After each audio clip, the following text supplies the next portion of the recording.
पटना के एसएसपी कार्तिकेय कुमार शर्मा ने कहा कि सिर्फ एफआईआर की वजह से नहीं बल्कि जांच में पाया गया कि पूरी घटना अनंत सिंह की मौजूदगी में हुई। इस मामले में मुख्य आरोपी अनंत सिंह हैं। सबूतों के आधार पर अनंत सिंह को गिरफ्तार किया गया है। 30 तारीख को एक गंभीर घटना घटी थी और जो दुर्भाग्यपूर्ण था कि इस तरह घटना नहीं होनी चाहिए थी। इस घटना में जो तारतर गांव है उसके समीप में दो पक्षों जो वहाँ प्रत्याशी थे वो उन दोनों के काफिला आ रहा था और उन दोनों के बीच पक्षों में झड़प हुई और झड़प में पथराव हुआ, लोग घायल हुए और उसके बाद एक शव बरामद हुआ। इसमें जो दुलार चंद यादव हैं जो 75 वर्ष के रहने वाले हैं, उसी गांव के पास के रहने वाले हैं, उनका पूर्व में भी आपराधिक इतिहास रहा है, उनका शव बरामद किया गया। उसके बाद वहाँ पे दोनों पक्षों के द्वारा कांड दर्ज कराया गया। कांड दर्ज होने के बाद अनुसंधान प्रारंभ किया गया। पुलिस घटना की सूचना मिलते ही तुरंत पहुंची थी वहाँ पे और वहाँ से साक्ष्य भी इकट्ठे किए गए।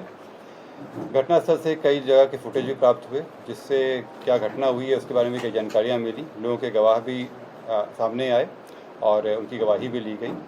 साथ ही कल मृतक का पोस्टमार्टम कराया गया, उससे भी हम लोग को अहम सुराग मिले। जो अभी तक के अनुसंधान में आया उसमें उससे प्रतीत हुआ कि ये जो घटना हुई है ये आदर्श संहिता का उल्लंघन भी हुआ है। इसमें ये एक गंभीर मामला भी था। हम लोग इलेक्शन कमीशन के द्वारा निर्देशित भी किया गया था कि शांतिपूर्ण ढंग से इलेक्शन होना चाहिए और इसमें जब अनुसंधान किया गया तो पाया गया कि जो प्रत्याशी हैं वो वहाँ पे मौजूद थे, उनके सामने में घटनाएं हुई हैं और जो कांड के मुख्य अभियुक्त भी हैं उनके बयान आए और जो वीडियो फुटेज आए उसमें सभी तरह से मेल नहीं हो रहा है।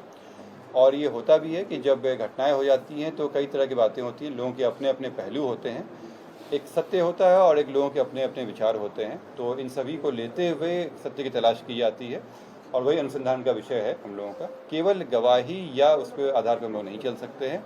सभी चीज़ों को देखते हुए जो हमारा सूचना है, आसूचना है, जो हमारे वैज्ञानिक अनुसंधान के तंत्र हैं और इसके अलावा जो फुटेज वगैरह आया है, इन सभी को जोड़ते हुए जो बातें सामने आएगी वो आपके सामने प्रस्तुत किया जा रहा है। दोनों के पक्षों के द्वारा एक दूसरे के ऊपर आरोप प्रत्यारोप लगाए गए थे, इससे शुरुआत हुई थी। इसके जो अन्य पहलू हैं उस पर जांच जारी है।